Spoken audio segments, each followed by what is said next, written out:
Hello class 10 के प्यारे विद्यार्थियों, स्वागत करते हैं को नए वीडियो में। आज की इस वीडियो में देखने वाला कक्षा 10वीं का जो आपका मंथली टेस्ट होने वाला है दिनांक 7 जुलाई को, उसके लिए हम लोग काफ़ी मोस्ट इंपॉर्टेंट क्वेश्चन को देखने वाला है। ठीक है, तो लोग वीडियो को अंत तक जोड़ दे, वीडियो काफ़ी इंपॉर्टेंट होने वाला है। ये वीडियो विषय गणित के लिए होने वाला है। ठीक है, इस वीडियो में हम लोग ऑब्जेक्टिव प्लस सब्जेक्टिव दोनों तरह के क्वेश्चन को हम लोग कवर करने वाले हैं। ठीक है, तो आप लोग वीडियो को अंत तक देखना। अगर आपने इस वीडियो पर एक बार क्लिक कर दिया है तो ठीक है, इस वीडियो में हम लोग सारे क्वेश्चन को समझते हुए चलेंगे और एक एक प्रश्न आपका मंथली टेस्ट के लिए भी और आपका फाइनल एग्जाम के लिए भी काफ़ी इंपॉर्टेंट होने वाला है। ठीक है, तो चलिए अपना वीडियो को स्टार्ट कर लेते हैं और देख लेते हैं एक एक सारे प्रश्नों को। तो आप लोग वीडियो को लाइक कर देना और चैनल पर नए हो चैनल को जरूर सब्सक्राइब कर देना। ठीक है, तो यहाँ पे देखो सबसे पहला प्रश्न आपका आया था ऑब्जेक्टिव का। इसमें आपका सबसे पहला प्रश्न यहाँ पे देखो बोलता है एपी हमारे पास दिया हुआ है 3 1 -3 ऐसे ही आगे बढ़ते जा रहा है के लिए क्रम से प्रथम पद यानी कि ए हमसे पूछ रहा है और सारा अंतर यानी कि डी क्या होगा हमसे पूछ रहा है। ठीक है, तो इसी को देख करके पता चल रहा है कि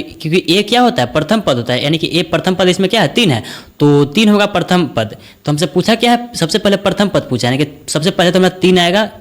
ठीक है, एक तो आ नहीं सकता, -1 तो आ नहीं सकता। ठीक है, उसके बाद हमसे सार्वंतर पूछा। सार्वंतर हम लोग कैसे निकालते हैं, दूसरा पद में से हम लोग पहला पद को घटाएंगे तो दूसरा पद हमारे पास क्या है 1 है, 1 में से हम लोग पहला पद को घटाएंगे तो 3 है, तो कितना बचेगा -2 बचेगा। तो यहाँ पे कौन सा, ना कि प्लस का 2, यहाँ पे बी हमारा ऑप्शन बिल्कुल सही उत्तर हो जाएगा। ठीक है, नेक्स्ट क्वेश्चन का देखो, क्वेश्चन नंबर 2 बोलता है आपसे एपी हमारे पास दिया हुआ है 7 13 19 205 तक गया है में कितने पद हैं, यानी कि एन का वैल्यू हमसे पूछ रहा है। इसमें एन का वैल्यू हमसे पूछ रहा है। तो हमारे पास फार्मूला क्या होता है, फार्मूला होता है हमारे पास A N is equal to A plus N -1 into D आपका फार्मूला होता है। तो हमसे ए एन का वैल्यू यानी कि अंतिम पद कितना है 205 हमारे पास दिया हुआ है, ए का वैल्यू यानी कि प्रथम पद कितना 7 है, प्लस में इस एन का वैल्यू में निकालना है, तो यहाँ पे एन -1 हो जाएगा और डी का वैल्यू हमारे पास कितना है 13 में से 7 घटा तो कितना बचेगा, यानी कि बचेगा हमारे पास 3 और 3 6 बचेगा। ठीक है, तो 6 हमारा डी है। 205 बराबर 7 प्लस n-1, एन से जब 6 से जब एन में गुना होता है 6n हो जाएगा और माइनस में 6 बचेगा। तो अब यहाँ पे देखो 205 बराबर हो जाएगा 7 में से जब 6 हो जाएगा तो यहाँ पे सिर्फ 1 बचेगा, प्लस का 6n हो गया। इस 6n को इधर ले आओ और ये जो 1 था इधर प्लस में इधर आके माइनस में जाएंगे, 205 माइनस का 1 हो जाएगा। तो 6n बराबर के पास हो गया 204, तो 6n बराबर 204 हो गया हमारे पास, 6n बराबर 204 हो गया।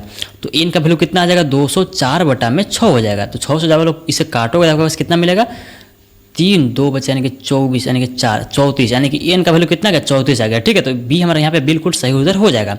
नेक्स्ट क्वेश्चन को देखो, क्वेश्चन बड़ा इजी है। बोलता है आपसे यदि एपी यानी कि समांतर श्रेणी के प्रथम एन पदों का योग का सूत्र हमसे पूछ रहा है। ठीक है, तो क्या होता है सूत्र एसएन का फार्मूला 2 फार्मूला होता है। छोटा बड़ा फार्मूला की बात करते हैं एसएन इज इक्वल टू होता है n/2 इंटू ए प्लस एन होता है, पर छोटा वाला फार्मूला था। अगर आपके पास एन दिया हुआ हो तो सिंपल सा ए फार्मूला लगा करके निकालोगे, लेकिन हमारे पास एन ना दिया हो तो हम लोग ए फार्मूला लगाते हैं। एसएन बराबर होता है हमारे पास n/2 इंटू 2a प्लस में n-1 इंटू डी, ये फार्मूला हम लोग लगाते थे। कहाँ पे, ऑप्शन नंबर ए में है, तो ऑप्शन नंबर ए यहाँ पे बिल्कुल हमारा राइट आंसर हो जाएगा। नेक्स्ट क्वेश्चन को देखो, इस वीडियो में हम लोग सब्जेक्टिव क्वेश्चन को भी देखेंगे। ठीक है, 6 प्रश्न हम लोग ऑब्जेक्टिव का देखेंगे, उसके बाद बाकी के 6 प्रश्न 12 तक हम लोग सब्जेक्टिव के प्रश्न देखेंगे। क्वेश्चन नंबर 4 को देखो, बोलता है तो सभी वृत्त कैसे होते हैं, सभी वृत्त कैसे होते हैं, कैसे भी वृत्त बना लो, बड़ा बना लो छोटा बना लो। ठीक है, कैसे भी बना लो वृत्त, सभी वृत्त आपस में हमेशा समरूप होते हैं, यानी कि ऑप्शन नंबर ए हमारे यहाँ पे बिल्कुल सही जवाब हो जाएगा। नेक्स्ट आपका क्वेश्चन 5 बोलता है आपसे 2 समरूप त्रिभुजों की भुजाएं हमारे पास दिए 4:9 के अनुपात में है, इन त्रिभुज के क्षेत्रफलों का अनुपात हमसे पूछ रहा है।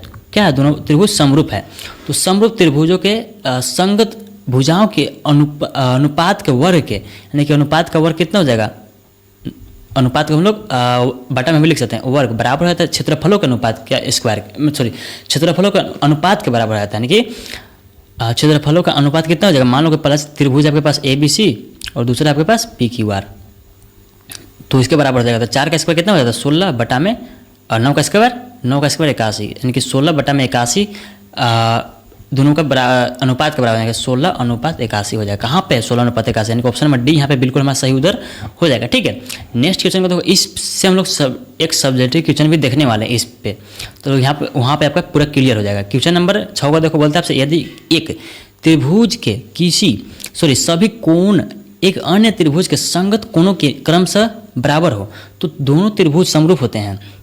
समरूपता की इस कसौटी का को किस नाम से जाना जाता है? हमसे बोला कि यदि एक त्रिभुज के सभी कोण, यानी कि यदि एक त्रिभुज के सभी कोण एक अन्य किसी त्रिभुज के सभी कोण के बराबर हो जाए, ठीक है, संगत कोणों के बराबर हो जाए, तो दोनों समरूप क्या हो जाती है? समरूप हो जाता है। जाहिर सी बात है, लेकिन किस कसौटी से होता है? तो एंगल, यानी कि कोण से, यानी कि एंगल से, यानी कि ऑप्शन नंबर सी यहाँ पे बिल्कुल सही उत्तर हो जाएगा। तो यहाँ पे हमारा ऑब्जेक्टिव प्रश्न खत्म होता है। उसके बाद हम लोग सब्जेक्टिव प्रश्न को देख लेते हैं। यहाँ पे देखो क्वेश्चन नंबर 7 बोलता है। आप इसे देखने से पहले छोटे से रिक्वेस्ट है, अगर आपने अभी तक वीडियो को लाइक नहीं, वीडियो को लाइक कर देना, और चैनल पर नए हो चैनल को सब्सक्राइब कर देना। आपका वीडियो काफ़ी ज़्यादा इंपॉर्टेंट होने वाला है मंथली टेस्ट के लिए भी और आपका फाइनल एग्जाम के लिए भी। यहाँ पे देखो क्वेश्चन नंबर 7 क्या बोलता है आपसे, इसे हम लोग देख लेते हैं। क्वेश्चन नंबर 7 बोलता है आपसे समांतर श्रेणी 21, 42, 63, 84 का कौन सा पद 420 है? तो कौन सा पद 420 है ये हमें निकालने के लिए सबसे पहले हम लोग लिखेंगे इसमें हल यहाँ पे कर रहे हैं हम लोग। तो यहाँ पे हम लोग सबसे पहले लिखेंगे दिया है, जो चीज़ हमारे पास दिया हुआ है उसे हम लोग यहाँ पे लिख लेंगे, ठीक है। तो सबसे पहले हमारे पास क्या दिया? प्रथम पद क्या है हमारे पास? 21 है, तो हम लोग ए से उसको डिनोट करते हैं, तो ए बराबर हमारे पास 21 हो जाएगा, ठीक है। उसके बाद हम लोग डी निकालेंगे। अगर ए और डी है तो उससे आप लोग कुछ भी चीज़ निकाल सकते हो, ठीक है। तो उसके बाद हमें डी की जरूरत होगा, तो हम लोग डी कैसे निकालेंगे? दूसरा पद में से जब हम लोग पहला पद को घटाएंगे तो हमारे पास डी मिल जाएगा, यानी कि अंतर कितना है हमारे पता चल जाएगा, ठीक है। तो दूसरा पद हमारे पास कितना है? 42 है, और पहला पद कितना है? 21 है, तो हम लोग घटाएंगे तो यहाँ पास कितना मिलेगा? 21 मिल जाएगा, ठीक है। आपका डी का वैल्यू हो गया। उसके बाद एक और दिया हुआ है कौन सा पद 420 है, यानी कि इसका मतलब है कि अंतिम पद क्या है? अंतिम पद आपका 420 है, तो हम लोग अंतिम पद को एन से लिखते हैं। एन बराबर हमारे पास है 420 है, ठीक है। और हमारे पास पूछ रहा है कि कौन सा पद 420 है, तो कौन सा पद यानी कि एन हमें निकालना है, एन का वैल्यू निकालना है, ठीक है। तो हम सूत्र से चलेंगे। सूत्र आपका क्या है? सूत्र क्या बोलता है आपसे?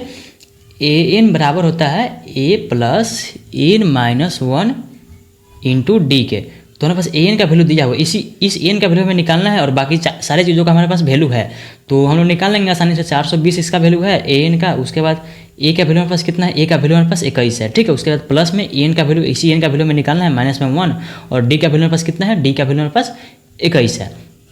तो उसके बाद यहाँ पर देखो क्या हो जाएगा? 420 बराबर में 21 प्लस में, और इस 21 से दोनों में गुना करो, एक बार एन में गुना करो, एक बार माइनस 1 में गुना करो, तो एन है प्लस में, तो यहाँ पे प्लस का 21 एन हो जाएगा, ठीक है। और माइनस में एक बार हो जाएगा 21, क्योंकि 21 जब एक माइनस से गुना होगा तो माइनस का 21 बचेगा। एक चीज़ यहाँ पे ध्यान दो, एक क्या है आपका? प्लस में एक बार 21, एक बार माइनस में एक बार 21, तो दोनों कट जाएगा आपस में, ठीक है। उसके बाद क्या हो जाएगा? बचेगा हमारे पास 420 बराबर में 21 एन बचा, ठीक है। तो अब क्या करो कि 21 एन को इधर लाओ, क्योंकि हमें एन का वैल्यू निकालना है ना, तो 21 एन बराबर हो जाएगा 420। उसके बाद एन को इधर रहने दो, 21 को उधर भेजो, तो इधर गुना में था तो उधर आके भाग में हो जाएगा, ठीक है। 420 बटा में 21 हो जाएगा। तो उसके बाद हम लोग क्या करेंगे? एन बराबर लिखेंगे, जब 21 से काटोगे आप लोग 420 को, तो 21 दूना का 42 होता है, तो 2 और 0 का 1 0 आ जाएगा, ठीक है। तो 20 बार में कटा, यानी कि एन का वैल्यू कितना गया? 20 आ गया, ठीक है। तो इसी एन का वैल्यू हमें निकालना था, तो यही हमारा आंसर हो जाएगा, ठीक है। नेक्स्ट क्वेश्चन हम लोग देख लेते हैं। इसके बाद हमारा आ जाता है यहाँ पे क्वेश्चन नंबर 8। क्वेश्चन नंबर 8 भी आपका 5वां चैप्टर से ही है, इसे भी हम लोग फटाक से देख लेते हैं। क्वेश्चन नंबर 8 को देखो, बोलता है आपसे उस एपी के प्रथम 22 पदों के योग ज्ञात कीजिए जिसमें डी बराबर 7 दिया है हमारे पास और 22वां पद 149 दिया हुआ है। यानी कि हमारे पास दिया हुआ क्या क्या है? यहाँ पे बोला है 22 पदों का योग, यानी कि एन का वैल्यू हमारे पास सीधा सीधा दिया हुआ है। यहाँ पर लिखेंगे दिया है, जो चीज़ दिया हुआ रहता है उसे हम लोग पहले लिखते हैं, ठीक है। तो दिया क्या है? एन बराबर हमारे पास दिया हुआ है 22। उसके बाद हमारे पास दिया हुआ नेक्स्ट डी बराबर 7, सीधा सीधा डी बराबर हमारे पास 7 दिया हुआ है। उसके बाद 22वां पद यानी कि ए 22 का वैल्यू, यानी कि ए एन का वैल्यू हमारे पास कितना दिया हुआ है? 149 दिया हुआ है, ठीक है। 149 दिया हुआ है, तो हमसे पूछ क्या रहा है कि 22 पदों का योग, यानी कि एस 22 का वैल्यू हमसे पूछ रहा है, ठीक है। योग को हम लोग एस से डिनोट करते हैं, इसका वैल्यू हमसे पूछ रहा है। तो इसके लिए हमें फार्मूला क्या होता है? एस एन का फार्मूला क्या होता है? 2 फार्मूला होता है। तो अगर आपके पास ए एन का वैल्यू दिया हुआ है, अगर ए एन का वैल्यू दिया हुआ है तो हम लोग छोटा वाला फार्मूला यूज करते हैं। छोटा वाला फार्मूला क्या कहता है कि एस 22, यानी कि ए एन बराबर होता है आपका, ए एन बराबर जो आपका होता है एन/2 और ए प्लस ए एन, ठीक है। अगर आपके पास ए एन दिया हुआ है तो ये फार्मूला लगा, लेकिन हमारे पास ए तो है ही नहीं, ए तो हमारे पास है नहीं, ए एन तो है, एन भी है, एस 22 का वैल्यू हमें निकालना है, तो ए हमारे पास नहीं है। तो उसके लिए हम लोग सबसे पहले ए निकालेंगे। तो ए किस फार्मूला से निकलेगा? तो ए हम लोग का इस फार्मूला से निकलेगा, ए एन का फार्मूला से। ए एन बराबर आपका होता है A plus N minus 1 into D होता है। तो यहाँ से हमें इस ए का वैल्यू मिल जाएगा, क्योंकि हमारे पास एन का वैल्यू भी है, डी का वैल्यू भी है और एन का वैल्यू भी है। तो सीधा सीधा ए का वैल्यू हमें यहाँ से मिल जाएगा, ठीक है। तो एन का वैल्यू हमारे पास कितना दिया हुआ है? यानी कि ए 22 का वैल्यू 149 है, तो 149 बराबर हो जाएगा ए प्लस में एन का वैल्यू कितना है हमारे पास 22 है, ठीक है, 22 माइनस 1, और डी का वैल्यू कितना है, डी का वैल्यू हमारे पास 7 दिया हुआ है क्वेश्चन में। तो यहाँ से क्या हो जाएगा 149 बराबर हो जाएगा ए प्लस, जब 22 में से 1 जाएगा तो आपके पास कितना बचेगा 21 बचेगा, और 21 गुना 7 हो जाएगा यहाँ पे। तो उसके बाद यहाँ पे देखो 149 बराबर ए प्लस 7 147 हो जाएगा, ठीक है। तो 149 बराबर ए प्लस 147, क्योंकि 21 गुना 7 कितना हो जाता है 147 हो जाता है, ठीक है। उसके बाद क्या करो कि यहाँ से ए का वैल्यू निकालो, तो ए बराबर आपके पास हो जाएगा 149 माइनस 147 हो जाएगा। तो यहाँ से ए का वैल्यू आपके पास क्या मिल गया 2 मिल गया, ठीक है। तब सीधा सीधा इस फार्मूला पे यहाँ पे ए का वैल्यू रख दो, एन का वैल्यू हमारे पास दिया हुआ है, तो सीधा सीधा आपका इस 22 का वैल्यू मिल जाएगा, ठीक है। x 22 का वैल्यू हमें निकालना है, तो हम लोग अब यहाँ से कंटिन्यू कर लेते हैं, ठीक है। तो इसके लिए हम लोग यहाँ पे, तो इसमें यहाँ पे क्या करेंगे हम लोग, इसमें इस 22 का वैल्यू हमारे पास निकालना है, और एन का वैल्यू हमारे पास कितना है 22 है, बटा में 2 हो जाएगा, और ए का वैल्यू हमने अभी निकाला 2 आया था, और प्लस में हो जाएगा एन का वैल्यू हमारे पास कितना है 149 है, ठीक है। 149 यहाँ पे हम लोग लिख देंगे, तो 22 बटा 2 यानी कि 11 हो जाएगा, और 2 प्लस 149 यानी कि 151। तो जब आप लोग 151 गुना 11 करोगे तो आपके पास मिल जाएगा 1661 मिल जाएगा, ठीक है। 1661 आपका बिल्कुल यहाँ पे सही उत्तर हो जाएगा, ठीक है। इसी चीज़ को हमें निकालना था, एस एन का वैल्यू हमें निकालना था, S22 का वैल्यू हमें निकालना था, ठीक है। तो हम लोग नेक्स्ट क्वेश्चन को यहाँ से देख लेते हैं। इसके बाद हमारे पास आया था क्वेश्चन नंबर 9। क्वेश्चन नंबर 9 आपका है चैप्टर 6 से, तो आप लोग इसे भी हम लोग इसे फटाक से देख लेते हैं, ठीक है। तो आप लोग इसे देखो कैसे सोल्व करना है। नेक्स्ट आपका क्वेश्चन नंबर 9 देखो क्या बोलता है, यदि त्रिभुज ABC समरूप है त्रिभुज DF है और इनके क्षेत्रफल क्रम से दिया हुआ है 64 सेंटीमीटर स्क्वायर, यानी कि त्रिभुज ABC का क्षेत्रफल है 64 सेंटीमीटर स्क्वायर और त्रिभुज DEF का क्षेत्रफल 121 सेंटीमीटर स्क्वायर है। यदि EF बराबर हमारे पास दिया 15.4 सेंटीमीटर है तो BC हमें ज्ञात करना है, यानी कि अगर हमारे पास EF दिया हुआ है 15.4 तो हमें BC ज्ञात करना है, ठीक है। तो हमारे पास जो जो दिया हुआ है उसे हम लोग सबसे पहले लिख लेते हैं, ठीक है। तो हमारे पास क्या दिया हुआ है उसे हम लोग लिखते हैं। दिया है तो हम लोग सबसे पहले लिखेंगे यहाँ पे त्रिभुज, एरिया ऑफ त्रिभुज, एरिया यानी कि क्षेत्रफल त्रिभुज किसका दिया हुआ है, त्रिभुज ABC का हमारे पास कितना दिया हुआ है 64 सेंटीमीटर स्क्वायर है, क्योंकि ABC का क्षेत्रफल कितना है 64 सेंटीमीटर स्क्वायर। और एरिया ऑफ त्रिभुज हमारे पास नेक्स्ट दिया हुआ है DEF दिया हुआ है, ठीक है। और इसका कितना क्षेत्रफल दिया हुआ है 121 दिया हुआ है, 121 सेंटीमीटर स्क्वायर हो जाएगा, इतना हो गया। उसके बाद हमारे पास नेक्स्ट दिया हुआ है EF, त्रिभुज भुजा हमारे पास दिया हुआ है EF कितना दिया हुआ है 15.4 कोमा यहाँ पे लिखो तथा। तो इतना चीज़ हमारे पास दिया हुआ है, मतलब पूछा क्या है, तो हमसे पूछा है BC हमारे पास क्या होगा। तो एक चीज़ आपको याद रखना है, हम जानते हैं ये आपका प्रमेय है, चैप्टर नंबर 6 में आपको पढ़ना है।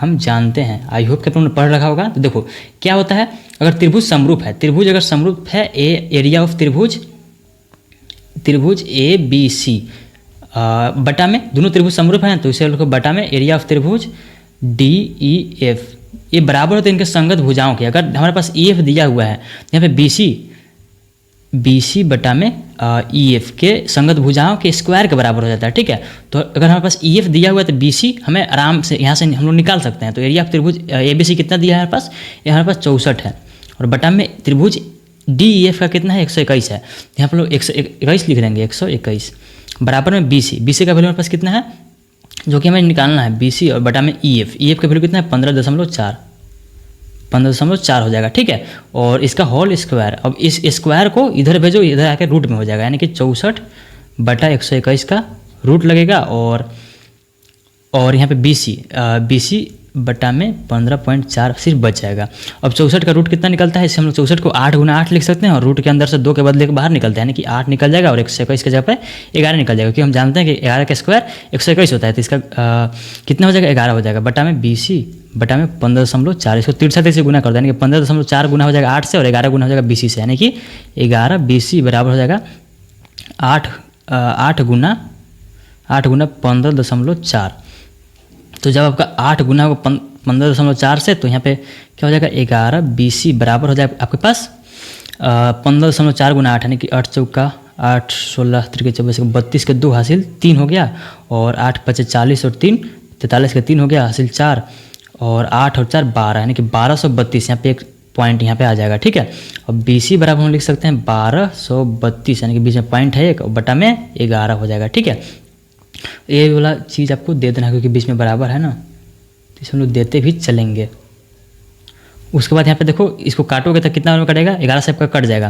देखो कैसे कटेगा, जब का 11 है तो 11 से आपका यहाँ से लिखो एक बार में 11, यहाँ पे बचा 1, और यहाँ पे 13 हो गया, और यहाँ पे फिर से 1, यहाँ पे 2 हो गया 22, यानी कि 2 बार में, यानी कि 11.2 आ जाएगा। तो कितना आ जाएगा 11.2, तो हम लोग यहाँ पे लिखेंगे BC बराबर 11.2, यही हमें निकालना था और यही हमारे पास आ गया। 2 के सेंटीमीटर में आ जाएगा। ठीक है, आपका आंसर हो जाएगा। ठीक है, कुछ इस तरीके से आपको इस क्वेश्चन को बनाना था। तो नेक्स्ट क्वेश्चन को हम लोग देख लेते हैं। नेक्स्ट आपका था क्वेश्चन नंबर 10। क्वेश्चन नंबर 10 बोलता है आपसे, नेक्स्ट क्वेश्चन को देखो, आप बोलता है आपसे क्वेश्चन नंबर 10 मीटर लंबी एक सीढ़ी एक दीवार पर टिकाने पर भूमि से 8 मीटर की ऊंचाई पर स्थित एक खिड़की तक पहुंचती है। ठीक है, दीवार के आधार से सीढ़ी के निचले सिरे की दूरी ज्ञात कीजिए। तो देखो हमसे बोल कर 10 मीटर लंबी एक सीढ़ी है। हमारे पास सबसे पहले हम लिखेंगे दिया है, क्या दिया हुआ है हमारे पास 10 मीटर लंबी एक सीढ़ी है, तो सीढ़ी तो कुछ इसी तरीके से होगा, है ना। उसके बाद बोल कह रहा है कि इसका लंबाई कितना है 10 मीटर है। उसके बाद बोल रहा है कि 8 मीटर ऊंचाई पर स्थित एक खिड़की तक पहुंचती है। किस पर टिकाया हुआ है, दीवार पर टिकाया हुआ है। ठीक है, तो यहाँ पे एक खिड़की है इस दीवार के। ठीक है, कि इसका लंबाई कितना है 8 मीटर दिया हुआ है, 8 मीटर इसकी लंबाई है, खिड़की तक पहुंचती है। दीवार के आधार से, ये दीवार का आधार हुआ है, यानी कि जहाँ पे ज़मीन को छू रहा है। ठीक है, जहाँ पे ज़मीन को छू रहा है इसको हम लोग आधार बोलेंगे। से सीढ़ी के निचले सिरे की दूरी ज्ञात कीजिए, यानी कि जो सीढ़ी के निचले सिरे है यहाँ पे, इन दोनों के बीच की जो दूरी है इसी को हमें ज्ञात करना है। ठीक है, तो हम लोग इसे नाम एक दे देते हैं। आपका त्रिभुज बन गया यहाँ पे, और दीवार है, दीवार तो सीधा ही खड़ा होगा अगर ज़मीन पर, और ज़मीन तो समतल ही होगा। अगर सीधा खड़ा है तो यहाँ पर 90 डिग्री का कोण बनेगा, है ना। तो यहाँ पे देखो क्या हो जाएगा, हम लोग इसका नाम एक दे लेते हैं त्रिभुज का। यहाँ पे मान लो A है, या आपका B है, या आपका C है। ठीक है, तो हम लोग लिखेंगे, हमारे पास है AB दिया हुआ है, AB हमारे पास 10 मीटर है, और BC हमारे पास 8 मीटर है, और हमें निकालना क्या है AC हमें निकालेंगे, यही हमें चाहिए। ठीक है, यही हमसे पूछा है। तो हमारे पास पता है समकोण त्रिभुज आपका बन गया। समकोण त्रिभुज में आपका पाइथागोरस प्रमेय लगता है। तो पाइथागोरस प्रमेय क्या करता है, कर्ण का स्क्वायर यानी कि इसका स्क्वायर यानी कि AB का स्क्वायर बराबर हो जाएगा लंब का स्क्वायर, यानी कि लंब यानी कि CB यानी कि BC का स्क्वायर प्लस में आधार का स्क्वायर यानी कि AC का स्क्वायर। अब यही AC का स्क्वायर हमें निकालना है। तो AB का स्क्वायर यानी कि AB का वैल्यू 10 है, तो यहाँ पे 10 का स्क्वायर हो जाएगा, बराबर में BC यानी कि BC का वैल्यू 8 है, तो यहाँ पे 8 का स्क्वायर हो जाएगा। उसके बाद प्लस में AC का स्क्वायर हो जाएगा। तो यहाँ पे देखो क्या हो जाएगा, 10 का स्क्वायर आपका 100 होता है, कितना होता है 100 होता है, और बराबर में 8 का स्क्वायर आपका 64 होता है, 64 होता है, प्लस में AC का स्क्वायर, यही AC हमें निकालना है। तो आप क्या करोगे, 100 की तरफ इस 64 को लाओ, तो 100 माइनस में 64 हो जाएगा, क्योंकि इधर प्लस में है तो इधर आके 64 माइनस में हो जाएगा, बराबर में AC का स्क्वायर रहने दो। और यहाँ पे क्या हो जाएगा 100 में से जब 64 जाएगा तो आपके पास 36 बचेगा, कितना बचेगा 36 बचेगा, बराबर में AC का स्क्वायर हो जाएगा। अब क्या करो कि इस AC में से स्क्वायर को उधर भेज दो, जब स्क्वायर उधर जाएगा तो रूट में बदल जाएगा, यानी कि 36 का रूट हो जाएगा। तो अब यहाँ से AC का वैल्यू हमें क्या मिलेगा, जब 36 का रूट हम लोग करते हैं तो यहाँ पे इसको हम लोग 6 गुना 6 लिख सकते हैं, और रूट के अंदर से 2 के बदले एक बाहर निकल जाता है, कि AC का वैल्यू हमारे पास कितना मिल गया 6 मिल गया। तो ये 6 हमारा मीटर आंसर हो जाएगा, जो कि हमसे पूछा था। क्या है, हमसे क्या पूछा था, दीवार के आधार से सीढ़ी के निचले सिरे की दूरी कितनी हो जाएगी, 6 मीटर हो जाएगी। ठीक है, तो नेक्स्ट क्वेश्चन का हम यहाँ पे देख लेते हैं। उसके बाद हमारा शुरू होता है सेक्शन सी। सेक्शन सी में आपका 2 प्रश्न पूछा जाएगा 3-3 मार्क्स के लिए। तो आप लोग वीडियो को लाइक कर देना, चैनल पर नए हो चैनल को जरूर सब्सक्राइब कर देना, और आप लोग व्हाट्सएप चैनल को भी ज्वाइन करना, उसका लिंक जो है डिस्क्रिप्शन में नीचे दे दिया गया है। ठीक है, तो यहाँ पे देखो क्वेश्चन नंबर 11 क्या बोलता है आपसे, यदि किसी AP में A बराबर हमारे पास 7 दिया हुआ है, A बराबर 7 है, और A 13 बराबर 35 है, और D बराबर हमारे पास D का मान हमसे पूछ रहा है, और इस ACN का मान हमसे पूछ रहा है। ठीक है, तो दिया हुआ क्या है हमारे पास, दिया है, लिखेंगे हम लोग सबसे पहले, दिया है AP यानी कि समांतर श्रेणी में A बराबर यानी कि प्रथम पद हमारे पास 7 दिया हुआ है। उसके बाद A 13 हमारे पास 35 दिया हुआ है, हमसे पूछ कर रहा है कि D का वैल्यू हमसे पूछ रहा है। उसके बाद हमसे S 13 का वैल्यू पूछ रहा है। तो हम लोग सबसे पहले हम लोग इस फॉर्मूला से चलेंगे, A 13 यानी कि N का वैल्यू हमारे पास दिया हुआ है, क्योंकि 13वां पद 35 है, 13वां पद 35 है, यानी कि पद कितना है टोटल, यानी कि टोटल पद कितना है N पद कितना है 13 है, ठीक है। एन का वैल्यू हमारे पास 13 दिया हुआ है। उसके बाद यहाँ पे हम लोग फार्मूला जानते हैं, एक क्या जानते हैं, एन का फार्मूला। एन बराबर होता है हमारे पास A plus N minus 1 into D. यहाँ से हमें मिल जाएगा डी मिल जाएगा, क्योंकि डी हमसे पूछा है। उसके बाद हम लोग एस 13 का मान भी ज्ञात कर लेंगे, यानी कि 13 पदों का योग भी ज्ञात कर लेंगे। तो एन का वैल्यू हमारे पास कितना दिया हुआ है, यानी कि ए 13 का वैल्यू हमारे पास 35 दिया हुआ है, क्योंकि एन का वैल्यू हमारे पास 13 है, तो ए 13 का वैल्यू कितना है, 35 है। बराबर में ए का वैल्यू कितना है हमारे पास, 7 है। यहाँ पर 7 लिखेंगे, प्लस में एन का वैल्यू कितना है, एन का वैल्यू हमारे पास 13 है। तो 13 में से जब एक जाएगा तो यहाँ पे हमारे पास 12 बच जाएगा, 12 इंटू डी हो जाएगा। उसके बाद यहाँ पे क्या करेंगे हम लोग, इस डी का वैल्यू हमें निकालना है, तो डी का वैल्यू निकालने के लिए 12 डी को इधर रहने दो और इस 7 को भेज दो 35 की तरफ, यानी कि 35 माइनस 7 हो जाएगा। तो 12 डी हमारे पास कितना हो जाएगा, 35 में जब 7 जाएगा तो हमारे पास 28 बचेगा, ठीक है। तो 12 डी बराबर, सॉरी सिर्फ डी बराबर हो जाएगा हमारे पास 28 बटा में 12। इसको काटोगे तो कितना में कटेगा, कैसे कटेगा, ये आपका कटेगा 4 से कटेगा ना, 4 से। तो 4 तिहाई 12 और 4 तिहाई 12 और इधर हो जाएगा 7, 7 चौका 28, यानी कि कितना हो गया टोटल, टोटल कितना हो गया हमारे पास डी का वैल्यू।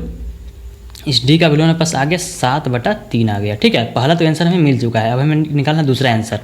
दूसरा आंसर क्या बोला हमसे, दूसरा हमसे क्या पूछा है, एस 13 का मान पूछा है। एस 13 का मान हम लोग कैसे निकालेंगे, यहाँ पे देखो एस 13 यानी कि एसन का फार्मूला हमें यहाँ पे निकालना है। तो एसन का फार्मूला हम लोग दो तरीके का फार्मूला जानते हैं। पहला तो एन माइनस एन बटा 2 और इंटू में ए प्लस ए एन। तो एन अगर आपके पास दिया हुआ है तो हम लोग इसी फार्मूला का यूज़ करेंगे, क्योंकि एन हमारे पास दिया हुआ है। यहाँ पे देखो ए एन यानी कि ए 13 का वैल्यू हमारे पास दिया हुआ है, तो हम लोग इसी फार्मूला का यूज़ करेंगे। तो एन का वैल्यू हमारे पास कितना है, तो एन का वैल्यू हमारे पास यहाँ पे देखो एन का वैल्यू कितना है हमारे पास 13 है, ठीक है। तो 13 यहाँ पे हम लोग लिखेंगे, तो 13 बटा में 2 हो जाएगा। और ए का वैल्यू कितना है, ए का वैल्यू हमारे पास दिया हुआ है 7 दिया हुआ है, ठीक है। आप लोग देखते चलना, यहाँ पे 7 दिया हुआ है। उसके बाद यहाँ पे देखो एन का वैल्यू हमारे कितना है, एन का वैल्यू हमारे पास दिया हुआ है 13, कितना, सॉरी 35 है, ठीक है। 35 यहाँ पे हम लोग लिखेंगे, 35 हो गया। उसके बाद देखो हम लोग इसे सोल्व करते हैं, 13 बटा में 2 और गुना में हो जाएगा 35 प्लस 7 यानी कि 42। इस 2 से 42 को काटोगे तो कितना कटेगा, 21 बार में, यानी कि 13 गुना 21 बराबर हो जाएगा, 13 गुना 21 कितना के बराबर हो जाएगा, 273 के। 273 आपका यह आपका आंसर हो जाएगा, ठीक है। तो एस 13 का वैल्यू कितना आ गया, 273 आ गया आपका दूसरा आंसर। और पहला आंसर कितना था आपका, डी का मान जो हमसे पूछा था 7/3। तो यही दो तरीका का आंसर आपको निकालना था इस क्वेश्चन में। नेक्स्ट क्वेश्चन हम लोग क्वेश्चन में लास्ट प्रश्न क्वेश्चन में 12 को देख लेते हैं और फिर वीडियो को हम लोग अंत करेंगे, क्योंकि ये हमारा लास्ट प्रश्न है। क्वेश्चन नंबर 12 को देखो, 12 क्या बोलता है आपसे, त्रिभुज है हमारे पास ए बी सी। त्रिभुज हमारे पास कौन सा है, ए बी सी एक त्रिभुज है जिसमें डी ई भुजा समांतर है बी सी के, यानी कि जो डी भुजा समांतर है बी सी के, यानी कि जो भुजा है डी ये समांतर है बी सी के। जो जो दिया हुआ है उसे आप लोग ध्यान से देखो।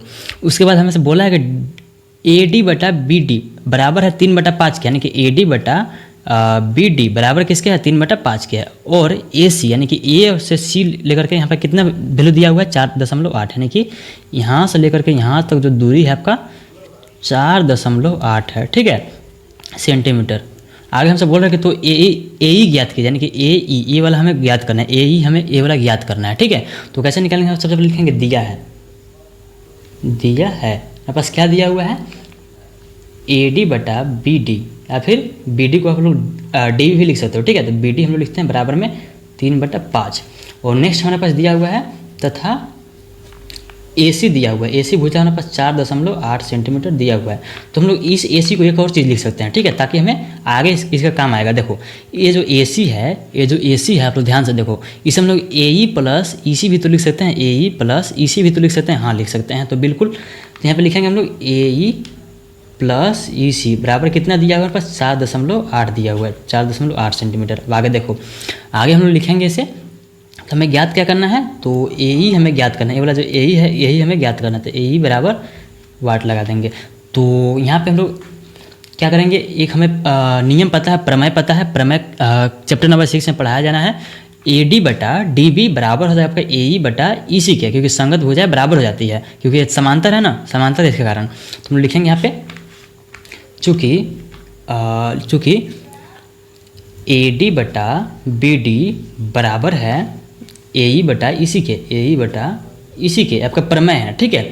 तो ए डी हमारे पास दिया हुआ है, ए डी बटा बी डी हमारे पास दिया हुआ है, ए डी बटा बी डी कितना दिया हुआ है 3.5 दिया हुआ है। तो इसके जगह पर हम 3.5 3/5 दिया हुआ है, तो 3/5 इसके जगह पर हम लिख लेंगे।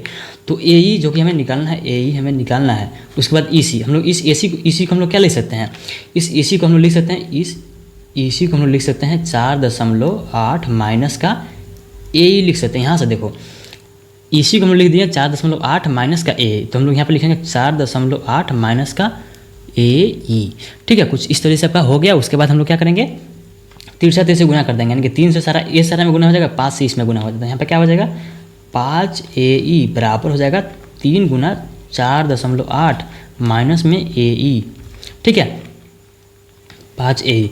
उसके बाद यहाँ पे क्या हो जाएगा 5 ए ई हो गया, और 3 से जब इसमें गुना करता है 48 ये हो जाता है आपका, ये आपका हो जाएगा 2 4 6 यानी कि 144 यानी कि 14.4 हो जाएगा, माइनस में 3 ए ई बचेगा। उसके बाद क्या करो, उसके बाद क्या करो कि माइनस में जो 3 ए ई है इसको इधर ले आओ, यानी कि 5 ए ई प्लस में हो जाएगा आपका 3 ए ई बराबर हो जाएगा आपका 14.4, इतना हो गया। उसके बाद 5 ए ई प्लस में 3 ए ई, टोटल कितना हो जाएगा 8 ए ई हो जाएगा। 8 ए ई 14.4, तो इस ए ई को इधर रहने दो और इस 8 को जो गुना में है इधर आके भाग में हो जाएगा, 14.4 हो जाएगा। अब क्या करो कि इस ए ई को यहाँ रहने दो, इस 8 से काटो, तो 8 से जब काटोगे तो इस दशमलव को थोड़ा देर के लिए भूल जाओ। ठीक है, तो जब आप लोग 8 से इसे काटोगे तो सबसे पहले 14 को देखो, तो ये 8 एक बार में 14 एक बार में कटेगा, तो 1 हो जाएगा, बचा कितना, इधर बचेगा 4 और 2 6 बच गया, 64 यानी कि 8 8 64 यानी कि 18 यानी कि 1.8 हो जाएगा, 1.8 बार में कट जाएगा आपका।